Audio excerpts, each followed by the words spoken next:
someone said, "You're gay." Yeah, I am very happy. Thank you very much, woman. My woman, I love you.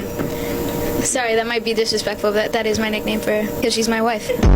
You ran round and hugged me that I nearly cried. It made me believe maybe the love is real. Cut the cameras.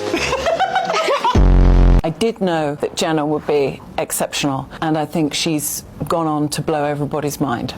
I can't even look at you right now. You speak, it's just beautiful, poetic phrase. Everything about you, I'm just endlessly fascinated. I'm so uncomfortable right now. That's okay. And you came up and you said, "I want to go to your school." That's right.